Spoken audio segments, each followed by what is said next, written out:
The Canon R7. An amazing little camera, but it can drive you nuts at times. Over the course of the last year, I've given mine a great workout with more than 75,000 images taken, and I had some great times with it and some frustrating ones. So in this video, I'm going to share with you my experiences with the R7 in the field, how you can overcome some of the challenges you might be facing with it, and whether I keep mine around or not. When I first got the R7, I actually had it delivered to me on a road trip in far north Queensland. Up there, most of the habitat is deep, dark rainforest, so I got to give it a good workout in some of the most challenging conditions right away. There's always a lot of talk about APS-C sensors and how their noise performance isn't as good and image quality in general not being as good. However, let me tell you one thing about the R7. It may have some issues, but image quality is not one of them. Even at very high ISOs, I got great files with nice details and not too much noise. So image quality overall has really impressed and surprised me with that camera. The very first bird I got to photograph with the R7 was this olive-backed sunbird in the Cairns Botanical Gardens. It was a kind of grey and drizzly morning, and I used the R7 with a 100 to 500mm lens, and when I spotted this bird, I was impressed how quickly the camera logged onto it. To get enough shutter speeds and to get sharp images, I definitely had to use a higher ISO, but the file came up relatively nice. The colors were a little bit off, but with my PROSETS and the workflow that I teach you in my masterclass, I quickly got to this final image that I really liked. Not a bad start, hey? However, when I looked through all the images of the sunbird on the computer, I noticed that there was a fair amount of sort of rolling shutter and wobbles in the images, and so I decided next time I go out, I would use the mechanical shutter instead of the electronic shutter. However, that turned out to be a big mistake. A few days later, I went out early in the morning, and the first bird I saw was a black butcherbird that caught a massive insect.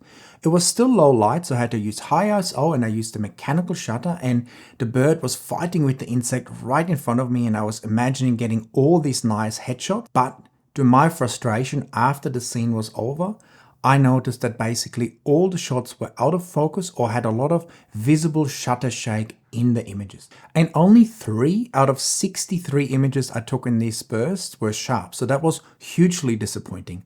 Luckily, I looked through the images on the back of the camera and noticed the issue, so I instantly switched back over to the electronic shutter mode and now photographed the bird in the tree. And as long as I didn't move, the images were basically sharp, except with the slow shutter speed. When I started to move a little bit, I got a lot of the rolling shutter and wobbles again, but overall the results in the low light were much better with the electronic shutter compared to the mechanical shutter, which basically ruined all my images in the low light. So the realization that the shutter modes on the R7 have such a profound impact on the performance obviously made me want to try it out more, and I found a perfect bird for it, a few relatively tame grey-headed robins that were hopping along a little fence on a car park, and I simply got quite close and took headshots of the birds at relative close distance because I knew the autofocus should be able to find the bird and the image quality should be very good as well. But before I show you the results of that test, check out what amazing sharpness and image quality you can actually get up close at 12,800 ISO. That's pretty amazing, isn't it?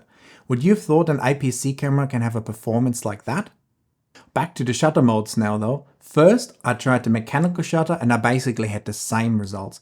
The autofocus seemed to jump on and off a lot, and there was a lot of noticeable shutter shake in all the images taken at high ISO and low shutter speed. And this time around, I only got 8 out of 59 images sharp. So again, a very poor result in low light with the mechanical shutter. So next I wanted to try the electronic first curtain shutter, because that, in theory at least, should have very little or no shutter shock, and also none of the wobbles that the electronic shutter will have. So that, in theory at least, should be the best mode and the best compromise between all the modes. The only downside with it really is that it's still quite loud, and it only shoots at 15 frames per second as compared to the 30 frames per second the electronic shutter mode can do. And when we look at the results from the electronic first curtain shutter, we can see that it's much improved and much more images are in focus compared to the images with the mechanical shutter. So a huge improvement there already. And then, of course, I also tried the electronic shutter again. And as long as I stayed relatively still, the electronic shutter also gave me a larger amount of sharp images compared to the mechanical shutter mode. But if I moved too much at the low shutter speed, I got a lot of wobbles again. Unless you have a specific reason to use the mechanical shutter, I wouldn't recommend to use it, at least when it's low light. You'll have a very noisy camera and you have such strong shutter shock that you will end up with a lot of blurry images. So that leaves us with the electronic first curtain shutter and the electronic shutter.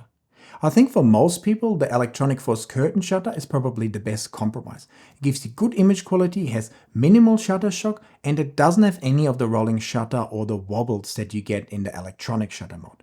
With 15 frames per second, it's also reasonably fast. The downside of it is mainly that it's very noisy still, and I don't really like that. That's why I often gravitate in the field to using the electronic shutter, simply because I prefer silent shooting and I like shooting at 30 frames per second. So these are the main advantages of the electronic shutter. However, you definitely have to try and keep very still or deal with the wobbles and the rolling shutter. So there's definitely a downside to using the electronic shutter, but I still like using it, and usually you end up with the most usable images. There's one other issue when you're using the electronic shutter, and that is that you hit the buffer very quickly, because on the R7 the buffer is not very large.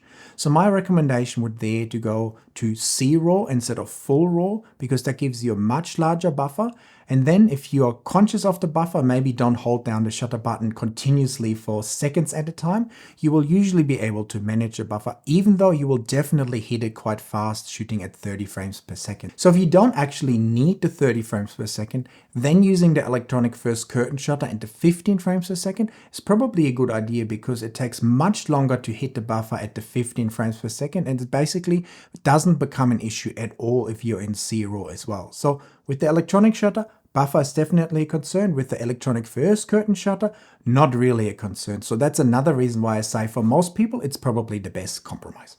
Let's jump to a moment where the R7 actually shocked me in a positive way. I was driving along a dirt road looking for Australian bustards when two of these amazing birds suddenly landed right in front of me next to the road, and I had only a few seconds to get some shots. I got nice and low and fired away, and I managed to get the birds still with the wings open. Unfortunately, after that, they started to walk onto the road, so I didn't get many more images, but all the images I got were very nice and very sharp, and I basically had 0 autofocus images. And this turned out to be a theme throughout my time so far with the R7. The better the light, the higher the shutter speeds, the better your results with the camera. Another occasion where the extra reach of the R7 really helped me was a flowering group of bushes that was full of honey eaters.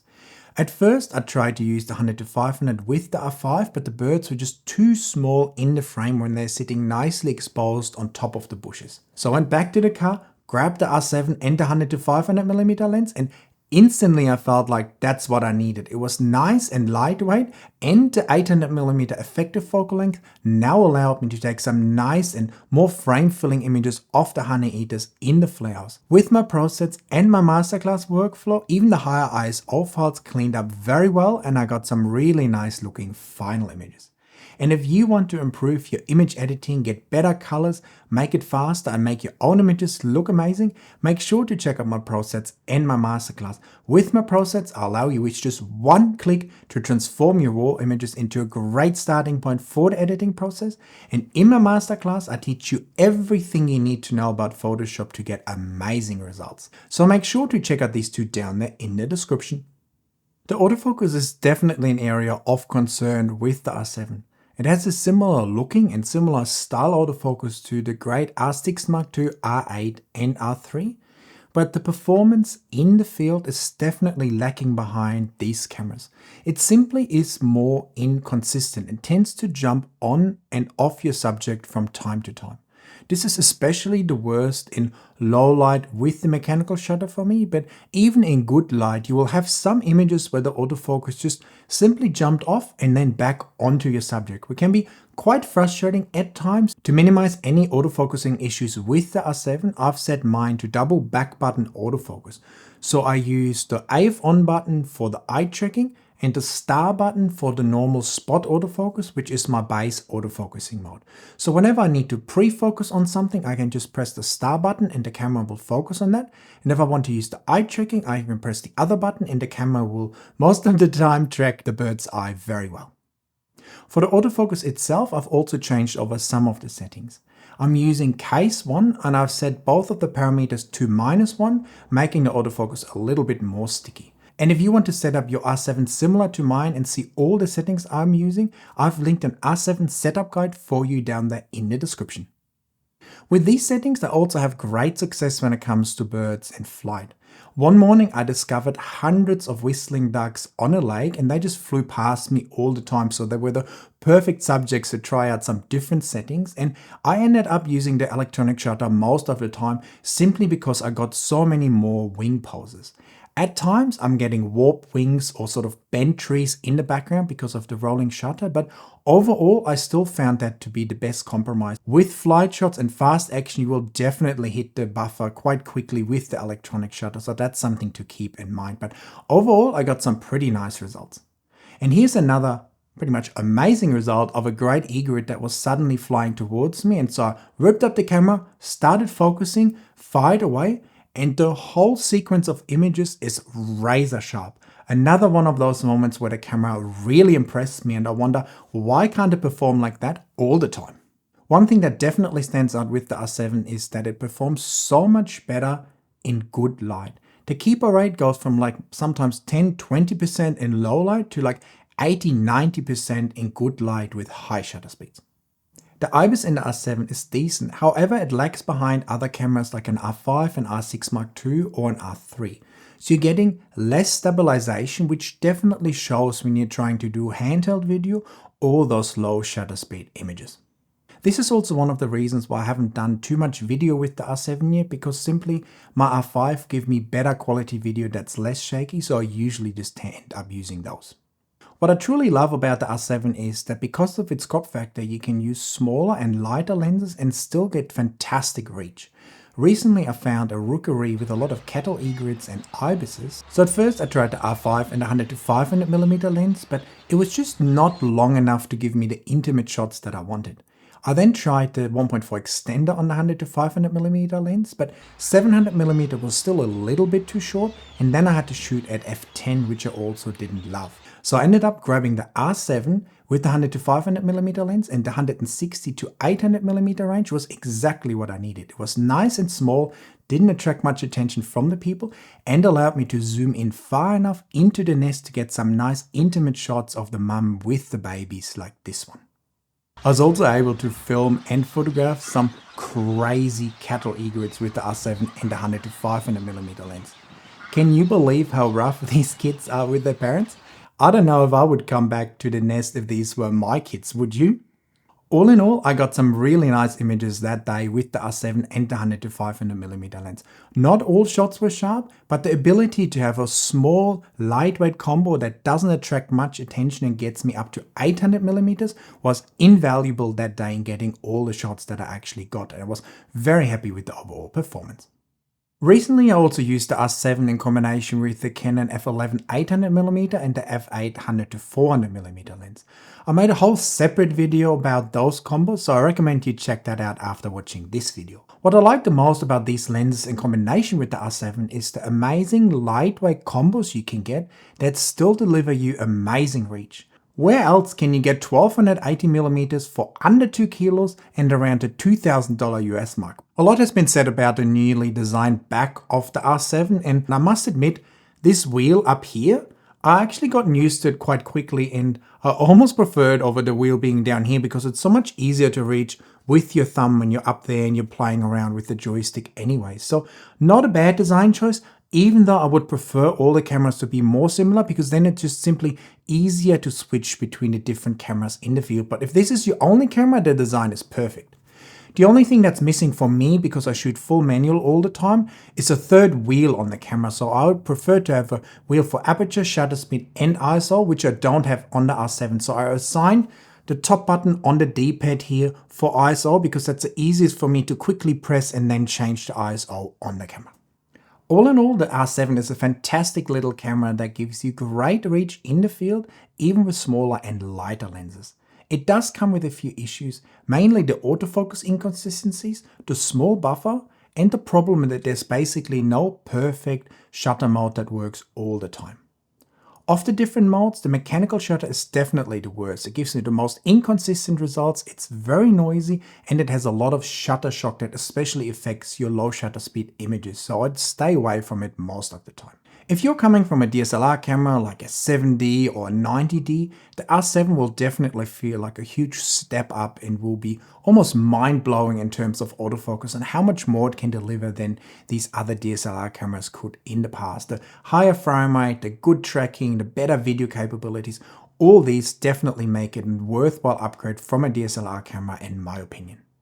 I'm definitely going to keep my R7 around. It just adds a lot of versatility to my camera bag. It's not one of my main cameras or go-to camera. I have two R5s for that and even an R3 that I'm currently filming on. But I just love the versatility it adds for me in the field. For instance, when I got this busted shot, I just had it on the passenger seat with the 100-500 and I could just simply grab it and get some shots and have nice enough reach. So at times that has allowed me to get shots I wouldn't have gotten otherwise.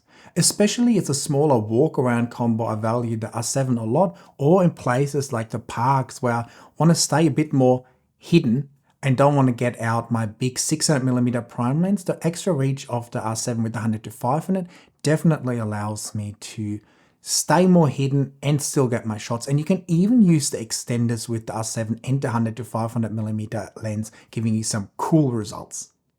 What drives me crazy about the R7 is that it works so well sometimes and all images are sharp, and then at other times it severely struggles even in like a similar situation and the autofocus jumps on and off, and sometimes you only know once you start shooting which kind of version of the camera you're getting. So it takes a little bit of getting used to and working around some of the issues, but if you do, it's definitely a fantastic and fun camera to use in the field. What are your experiences with the R7? Does it drive you nuts as well? Do you get great results one day and weird results the other day? Let me know in the comments. I would also love it if you check out some of my other videos and checked out my channel membership that I newly created, where for a small monthly fee you can directly support the channel and me making more videos and get some cool member perks. Also, give me a thumbs up for the video and hit that subscribe button, and I will see you in one of my next videos very soon. Bye!